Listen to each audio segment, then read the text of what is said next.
Hello everyone, welcome to Education at Your Doorstep. This is Charul and we are going to start the fourth lecture of pollution. And in this lecture, we are going to talk about the major pollutants and about their harmful effects. But before that, please subscribe to my channel and do hit the like button. So guys, in the previous lectures we have already discussed about the introduction of the air pollution and also about the gaseous pollutants and the particulate matters. So guys, अगर अभी तक आपने वो videos नहीं देखी हैं तो please देख लीजिए, उसका लिंक डिस्क्रिप्शन बॉक्स में दिया हुआ है। सो गाइस, अभी बात करते हैं कि कौन कौन से मेजर पोल्यूटेंट्स होते हैं और इनकी वजह से क्या क्या प्रॉब्लम्स आती हैं। सो सबसे पहले बात करते हैं oxides of nitrogen and the sulphur के बारे में।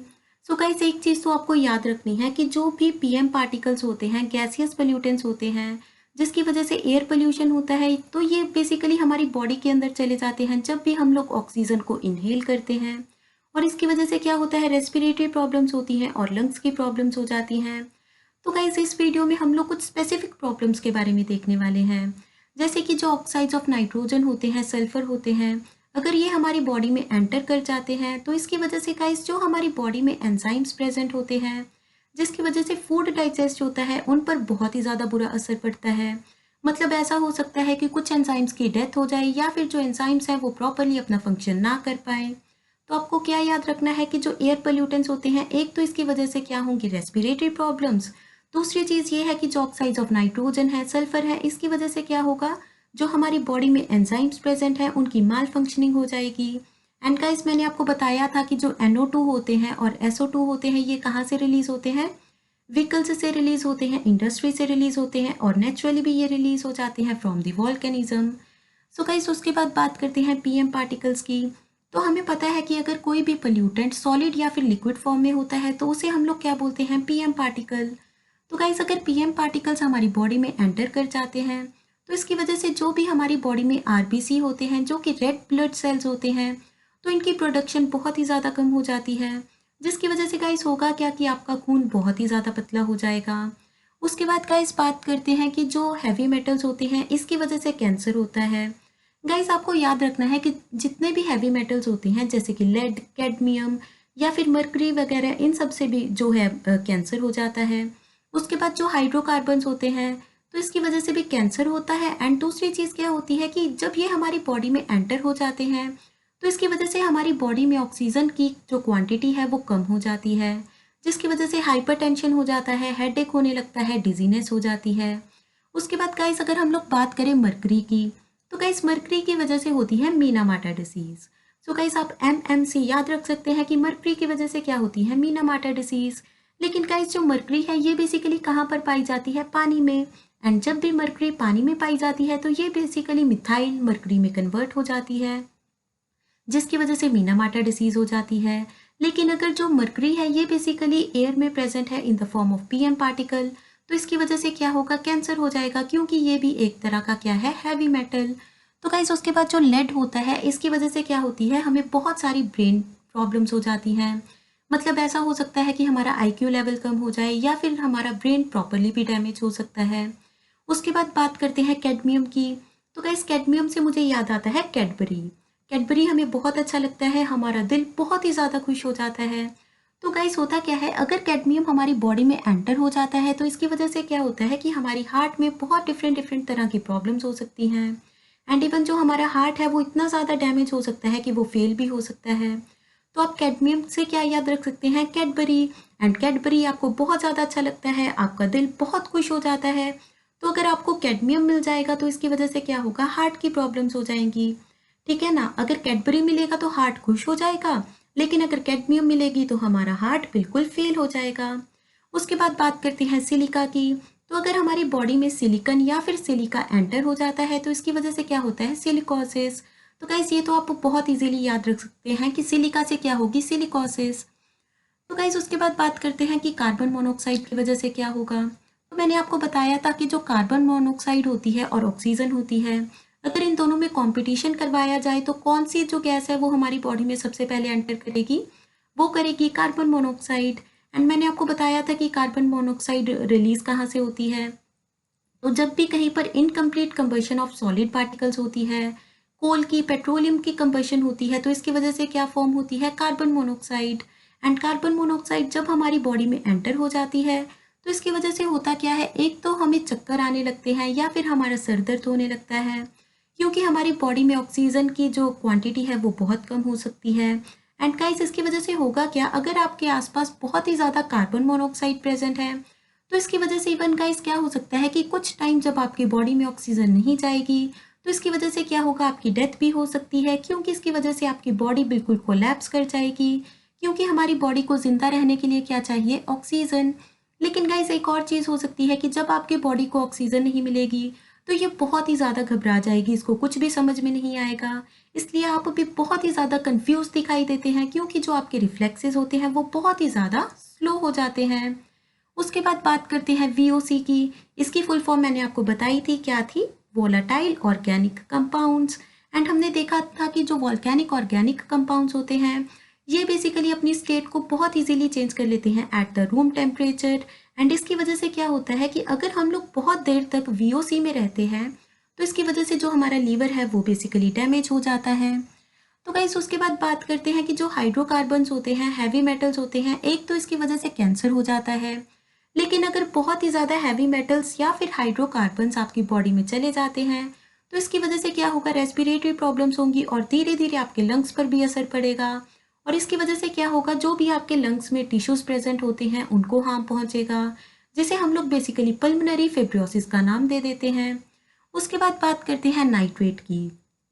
तो गाइस अगर आपके पानी में बहुत ज़्यादा नाइट्रेट प्रेजेंट है तो इसकी वजह से क्या होगा, जो आपका हीमोग्लोबिन है इसमें ऑक्सीजन की कैरिंग कैपेसिटी बहुत ही ज़्यादा कम हो जाएगी। मतलब अगर जो पहले हमारा ब्लड था वो बेसिकली 100 यूनिट ऑफ ऑक्सीजन को ट्रांसपोर्ट कर रहा था from one body part two another, तो अभी वो सिर्फ 50 यूनिट कर पाएगा। एंड इस डिसीज को हम लोग क्या बोलते हैं, मिथेमोग्लोबिनेरिया। लेकिन गाइस होता क्या है कि जो हमारा अंडरग्राउंड वाटर होता है इसमें कई बार आर्सेनिक पाया जाता है, क्योंकि आर्सेनिक बेसिकली कैश्यू नट्स वगैरह के लिए यूज़ किया जाता है, उनकी प्रोडक्शन के लिए यूज़ किया जाता है। और अगर आर्सेनिक पानी के साथ मिलकर हमारी बॉडी में चला जाता है तो इसकी वजह से क्या होता है गाइस, ब्लैक फुट डिसीज हो जाती है, जिसकी वजह से ऐसा भी हो सकता है कि आपका पैर भी काटना पड़ सकता है, क्योंकि इसकी वजह से बहुत बुरी इन्फेक्शंस हो सकती हैं। तो गाइस उसके बाद देखते हैं कि कोल की वजह से क्या होता है। तो कोल की कंबशन के कारण एक तो क्या होगा, कार्बन मोनोऑक्साइड रिलीज होगी, कार्बन डाइऑक्साइड रिलीज होगी, कुछ ऑक्साइड्स ऑफ सल्फर और नाइट्रोजन भी रिलीज हो सकते हैं। लेकिन अगर हम लोग कोल माइनिंग करते हैं तो आपको पता होगा जब भी माइनिंग की जाती है तो ऐसा तो नहीं है वहाँ से सिर्फ हमें कोल मिलेगा, बेसिकली वहाँ पर और भी डिफरेंट डिफरेंट तरह के मेटल्स मिल सकते हैं। लेकिन जब भी माइनिंग की जाती है, डायनामाइट का यूज़ करके एक्सप्लोजन की जाती है, तो उस दौरान बहुत सारे जो हैवी मेटल्स हैं वो हमारे एटमॉस्फेयर में फ्लोट करना शुरू करते हैं in the form of PM particles. And जैसे ही हम लोग ऑक्सीजन को इनहेल करने की कोशिश करते हैं तो ये हैवी मेटल्स हमारी बॉडी में एंटर हो जाते हैं, जिसकी वजह से क्या होता है, कैंसर हो जाता है। So guys coal mining indirectly किसके साथ रिलेटेड है, हैवी मेटल्स के साथ। इसीलिए कोल माइनिंग के दौरान जो भी हैवी मेटल्स हमारे एटमॉस्फेयर में रिलीज होते हैं इसकी वजह से क्या हो सकता है, कैंसर हो सकता है। सो गाइस आपको पता चल रहा होगा कि कितने डिफरेंट डिफरेंट तरह के पोल्यूटेंट्स होते हैं और इनकी वजह से बहुत ही ज़्यादा डिफरेंट डिफरेंट तरह की प्रॉब्लम्स भी हो सकती हैं। तो गाइस आपको याद रखना है ए और बी, मतलब आर्सेनिक से क्या होने वाली है, ब्लैक फुट डिसीज। लेकिन गाइस अगर आपके आसपास बहुत ज़्यादा रेडियो एक्टिव एलिमेंट्स प्रेजेंट हैं जिनमें से रेडिएशंस एमिट होती हैं, जिसकी वजह से क्या होता है, रेडियो एक्टिव जो है पोल्यूशन भी हो जाता है। इसके बारे में हम लोग आगे चलकर पढ़ने वाले हैं। लेकिन गाइस अगर आपके आसपास बहुत ज़्यादा रेडिएशंस हो जाती हैं, जैसे कि अल्फ़ा रेडिएशंस हो सकती हैं, बीटा या फिर गामा रेडिएशंस हो सकती हैं, तो इसकी वजह से होता क्या है कि इन रेडिएशंस की एनर्जी बहुत ज़्यादा होती है, जिसकी वजह से ये आपकी स्किन में से पेनिट्रेट होते हुए आपकी बॉडी में चली जाती हैं। और इसकी वजह से जो आपकी बॉडी में सेल्स होते हैं, टिश्यूज़ होते हैं, वो बेसिकली डैमेज हो जाते हैं। और गाइस आपको पता होगा कि जो बेसिक यूनिट ऑफ लाइफ है वो क्या होते हैं, सेल्स, क्योंकि हमारी पूरी की पूरी बॉडी बनी हुई है सेल्स से। सेल्स से क्या बनते हैं, टिश्यूज़, टिश्यूज से ऑर्गन्स बनते हैं और ऑर्गन्स से हमारी पूरी की पूरी बॉडी बनती है। सो गाइस एक बार दोबारा से देखते हैं कि किस पोल्यूटेंट की वजह से कौन कौन सी प्रॉब्लम्स होती हैं। तो सबसे पहले oxides of nitrogen and sulphur की वजह से गाइस क्या होती हैं, एक तो रेस्पिरेटरी प्रॉब्लम्स होती हैं, दूसरी क्या होती है कि जो हमारी बॉडी में एंजाइम्स प्रेजेंट होते हैं उनकी फंक्शनिंग पर फर्क पड़ता है। उसके बाद गाइस जो हैवी मेटल्स होते हैं इसकी वजह से कैंसर हो जाता है। हाइड्रोकार्बन्स के कारण भी कैंसर होगा, हाइपरटेंशन होगी, आपका सर दर्द करेगा एंड इवन आपको चक्कर भी आने शुरू हो सकते हैं। उसके बाद अगर हम लोग बात करें पीएम पार्टिकल्स की, तो इसकी वजह से गाइस एक तो पल्मोनरी फिब्रोसिस होता है एंड दूसरी चीज़ क्या है कि हमारी बॉडी में जो रेड ब्लड सेल्स होती हैं इनकी प्रोडक्शन कम हो जाती है, जिसकी वजह से अगर आपको एक बार चोट लग गई तो बेसिकली क्या होगा, खून रोकना बहुत ही ज़्यादा मुश्किल हो जाता है। उसके बाद मर्करी के क्या होता है, मीनामाटा डिसीज़, एंड आपको याद रखना है कि मीनामाटा डिसीज़ सबसे पहले कहाँ पर पाई गई थी, मीनामाटा बे में, जो कि प्रेजेंट है जापान में। एंड गाइस मीनामाटा डिसीज़ की वजह से क्या होगा कि जो आपकी नर्व्स हैं, नर्वस सिस्टम है, वो अच्छे से काम नहीं कर पाएगा, ना तो आप अच्छे से सोच पाएंगे, और गाइस आपको बहुत ज़्यादा रेस्पिरेटरी प्रॉब्लम्स भी हो सकती हैं।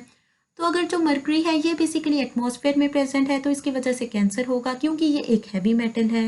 लेकिन अगर पानी में मिल जाता है तो इसकी वजह से क्या बनेगा, मिथाइल मर्करी, और इसकी वजह से क्या होगी, मीनामाटा डिसीज़। सो गाइस उसके बाद बात करते हैं कि जो बेसिकली हैवी मेटल्स होते हैं उसकी वजह से कैंसर होता है, तो इसमें एक आता है लेड। लेड की वजह से क्या होगा, आपका ब्रेन डैमेज हो सकता है। कैडमियम हमने कैसे याद किया था, कैडबरी से। कैडबरी खाकर आपका दिल खुश होता है, लेकिन अगर आपके हार्ट को कैडमियम मिल जाती है तो इसकी वजह से वो डैमेज हो जाता है। उसके बाद सिलिका से क्या होती है, सिलिकोसिस। तो गाइस सिलिकोसिस भी एक लंग्स की डिसीज होती है, और आपको पता है अगर कोई भी पीएम पार्टिकल या फिर हार्मफुल गैस आपकी बॉडी में एंटर हो जाती है तो इसकी वजह से आपके लंग्स को तो फर्क पड़ता ही पड़ता है। तो उसके बाद बात करते हैं कि जो कार्बन मोनोऑक्साइड होती है, एक तो इसकी वजह से जो हमारा ब्लड है इसमें ऑक्सीजन की अमाउंट कम हो जाती है। दूसरी चीज़ क्या है कि आपके जो रिफ्लेक्सेस हैं वो बहुत ज़्यादा वीक हो जाते हैं, स्लो हो जाते हैं, क्योंकि आपकी बॉडी को जब ऑक्सीजन नहीं मिलती तो आपकी बॉडी बहुत ही ज़्यादा घबरा जाती है, जिसकी वजह से आप बहुत ही ज़्यादा कन्फ्यूज दिखाई देते हैं, और इसी को हम लोग क्या बोलते हैं, स्लो रिफ्लेक्सेस। उसके बाद बात करते हैं वीओसी की। वीओसी का मतलब होता है वॉलेटाइल ऑर्गेनिक कंपाउंड्स, जो कि बेसिकली रूम टेम्परेचर पर अपनी स्टेट चेंज कर लेते हैं, और इसकी वजह से आपका लीवर डैमेज हो सकता है। तो गाइस उसके बाद जो हाइड्रोकार्बन्स होते हैं, हैवी मेटल्स होते हैं, इसकी वजह से पल्मोनरी फिब्रोसिस हो सकता है, जो कि एक लंग्स की डिसीज़ होती है, जिसकी वजह से जो आपके लंग्स के टिश्यूज होते हैं उन पर बहुत ही ज़्यादा बुरा इफेक्ट पड़ता है। तो उसके बाद गाइस अगर हमारे पानी में बहुत ज़्यादा नाइट्रेट होती है तो इसकी वजह से मिथेमोग्लोबिनेमिया हो जाती है, जिसमें होता क्या है कि आपकी ब्लड की जो ऑक्सीजन कैरिंग कैपेसिटी है वो बहुत कम हो जाती है, जिसकी वजह से आपकी जो स्किन है वो ब्लू कलर की दिखाई देने लगती है, जिसे हम लोग मिथेमोग्लोबिनेमिया भी बोलते हैं, और कभी कभी इसे हम लोग गैंग्रेनी का नाम भी दे देते हैं। तो उसके बाद अगर आपके अंडरग्राउंड वाटर में आर्सेनिक प्रेजेंट है एंड आप वो पानी को कंज्यूम कर लेते हैं तो इसकी वजह से गाइस क्या होने वाला है, ब्लैक फुट डिसीज। ए से आर्सेनिक और बी से क्या आ जाता है, ब्लैक फुट डिसीज। उसके बाद कोल माइनिंग के दौरान बहुत ज़्यादा डिफरेंट हैवी मेटल्स हमारे एटमॉस्फेयर में रिलीज हो जाते हैं, जिसकी वजह से कैंसर हो जाता है। उसके बाद अगर आपके आसपास ऐसे रेडियो एक्टिव एलिमेंट्स प्रेजेंट है जिनमें से रेडिएशन एमिट हो रही हैं, तो इसकी वजह से क्या होगा, आपकी बॉडी में जो भी सेल्स हैं, टिश्यूज हैं, उनको डैमेज हो जाएगा। सो गाइस इस लेक्चर में हमने कुछ मेजर पोल्यूटेंट्स एंड उनके हार्मफुल इफेक्ट्स के बारे में देखा। Hope you enjoyed the video. If you enjoyed, then do like, share and subscribe. Thank you so much.